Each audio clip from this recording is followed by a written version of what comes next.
Assalamualaikum warahmatullahi wabarakatuh. Jumpa lagi kita dalam video terbaru aku dalam siri Horrorbu, di mana aku menceritakan kisah-kisah horror setiap hari Rabu.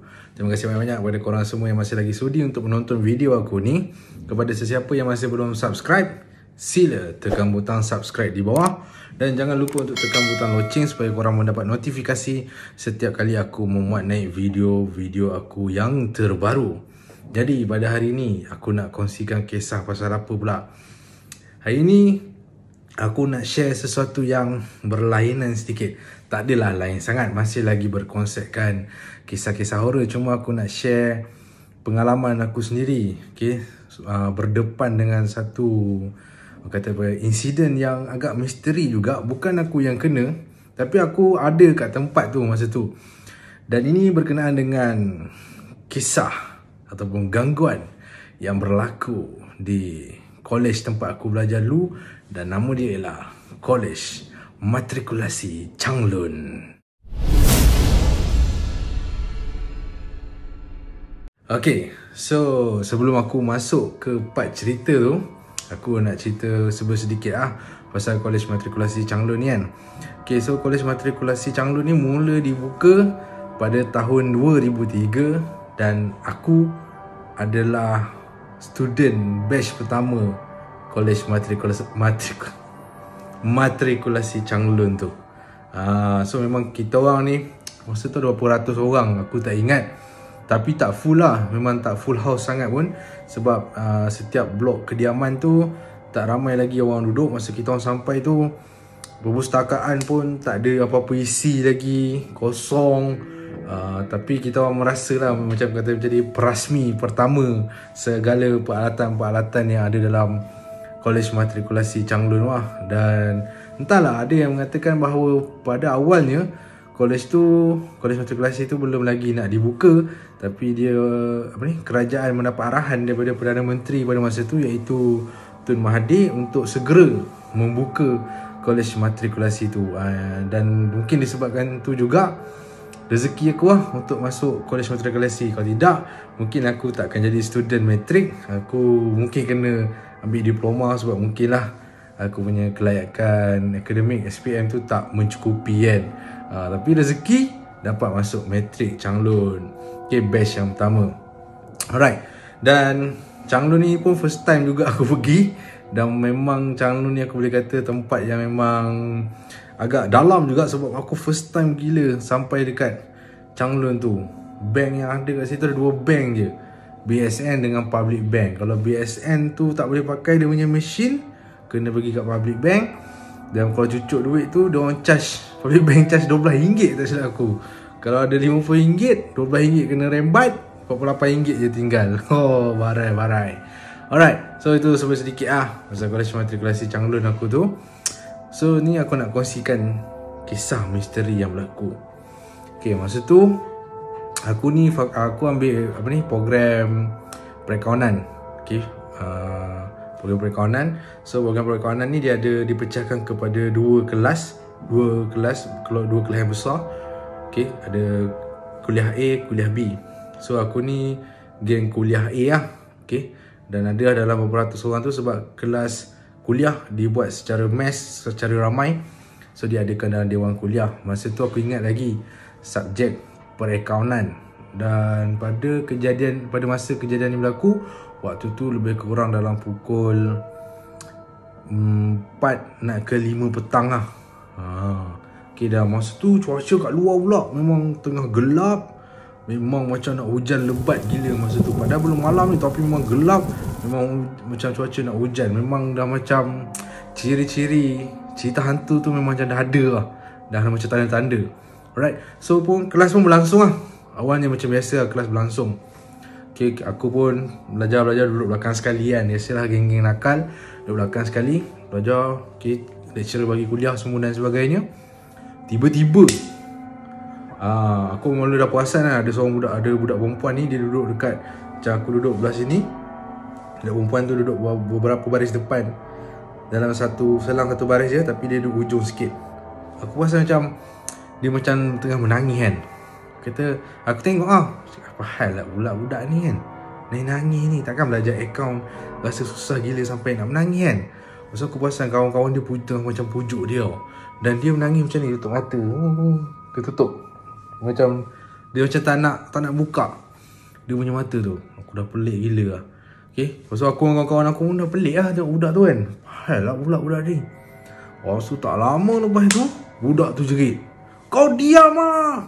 Kau diam lah!" Budak tu jerit. Satu kelas diam. Lepas tu lecturer yang kat depan tengah mengajar tu pun diam. Lecturer tu siap cakap, dia suruh saya diam ke?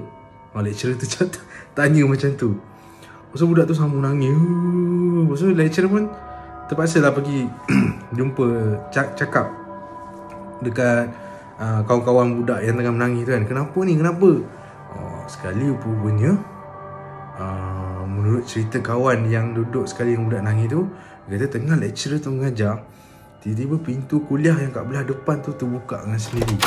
Pintu kuliah tu kalau angin kuat macam mana pun dia takkan boleh buka dengan sendiri, sebab kita mesti kena ada tekan satu benda tu, bau yang dekat ada macam selak dia tu boleh terbuka.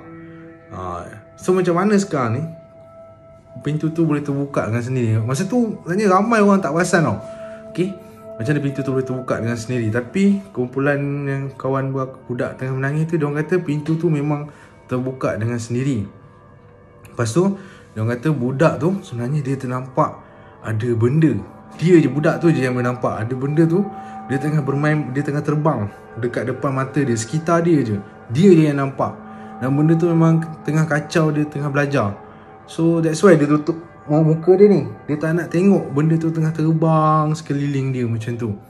Sebab tu juga bila lepas tu benda tu berbisik-bisik kat dia. Entah apa benda tu bisik, aku tak sure lah. Dan bila benda tu bisik-bisik, itu yang dia jerit, "Kau diam lah!" Sampai lecturer pun terasa. Ingatkan budak tu sound lecturer suruh diam kan. Tapi sebenarnya dia tengah sound benda tu.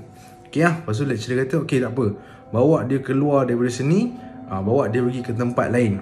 Jangan biar dia ada kat dalam ni." Tapi timbul satu masalah. Nak tahu dia orang bawa pergi mana? Ada satu tempat ni kat college aku tu, kat College Matrikulasi Changlun tu, dia kata ada satu tempat ni sebenarnya itulah istana makhluk-makhluk halus dekat College Matrikulasi Changlun tu, iaitu di kawasan library. So dia pergi bawa budak ni dekat library, dan dengan cerita budak tu jadi meracau lagi tu. Aku tak follow lah. Korang hajar apa pula aku nak follow budak kan. Pergi keluar daripada kelas kuliah. Aku tengah ada kuliah masa tu kan. Aku nakal, bukan korang ajar. So dia bawa budak tu pergi ke library, dan library tu pula istana makhluk halus tu asalnya. Lagi meracau katanya budak tu kat situ. Lepas tu aku tak tahu apa cerita, tapi selang beberapa hari lepas tu aku tengok budak tu dah macam okey balik dah normal balik. Tapi yalah, tempat tu memang tempat baru. College Matrikulasi Changlun tu memang tempat baru. So kita pun tak tahu apa benda yang dah pernah ada kat situ sebelum bangunan matrik tu dibina. So itulah kata pengalaman aku. Masa aku pengalaman aku sendiri di dalam kuliah, budak boleh nampak ada hantu boleh terbang depan dia. Kacau dia tengah belajar. Dan ada lagi satu kisah ni pun agak popular kat di kalangan budak matrik Changlun, berkenaan dengan makcik, seorang makcik cleaner ni. Tapi bukan makcik cleaner ni yang jadi hantu. Kes dia macam ni lah. Bila kita dah habis belajar petang, maksudnya dah habis sehari belajar tu, belah-belah petang ni, lecturer makcik cleaner ni akan datang untuk sapu sampah, bersihkan kawasan dekat dewan kuliah tu lah. Okay. Dan kemudian makcik ni masuklah satu dewan kuliah ni. Aku tak ingat dewan kuliah berapa. Okay. Dia masuk dalam dewan kuliah ni, dia buka pintu. Gelap tak ada lampu apa semua kan. Yang cahaya ada masa tu ialah cahaya daripada bawah. Makcik tu buka pintu belah bawah kat sini. Ni makcik ni. Okay dia buka pintu belah bawah ni. Dia buka pintu tu, so ada sumber cahaya daripada koridor masuk ke dalam dewan kuliah.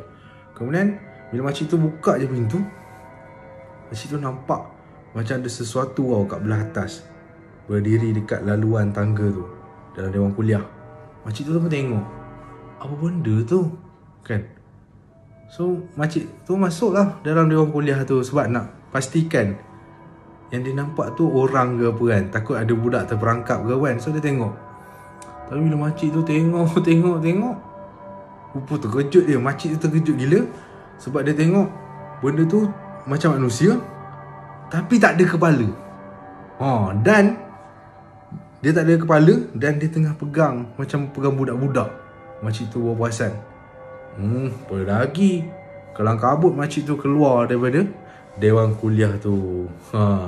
Dan aku rasa memang yang mana-mana tempat pun, lebih-lebih lagi kalau kawasan tu kawasan hutan asalnya, macam aku pernah cerita dalam video pasal lebuh raya Karak kan. Sebelum kita teroka kawasan penempatan kawasan hutan tu, sebenarnya hutan tu dah ada penempatan makhluk-makhluk lain selain daripada manusia ni.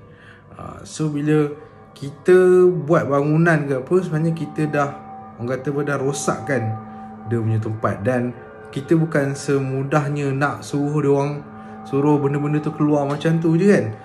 That's why dia orang benda-benda tu kadang akan kekal duduk di lokasi tersebut. So sama lah kes macam Matrix Changlun aku ni. Dia orang benda-benda tu akan kekal duduk, dan mungkin sekali-sekala dia akan menghantui orang-orang, ataupun dia akan mengganggu orang-orang yang mungkin lemah semangat ke apa, ataupun orang yang jenis belagak. Benda tu akan memunculkan diri. So inilah dia kisah seram yang aku tahu yang pernah terjadi di Matrix Changlun. So kalau korang yang dengar ni adalah ex-student Matrix Changlun, korang boleh tinggalkan komen kat bawah cakap aku dah Matrix Changlun. Kalau korang ingat lagi korang batch berapa, tulislah juga korang ni batch yang mana satu. Okay, so aku rasa setakat tu saja perkongsian aku untuk hari ni. Kalau korang rasa cerita aku ni best berkenaan dengan kisah seram di Matrix Changlun ni, jangan lupa untuk tekan butang thumbs up, dan jangan lupa untuk tekan butang subscribe juga. So kita jumpa lagi esok insyaAllah dalam kisah seram netizen pula.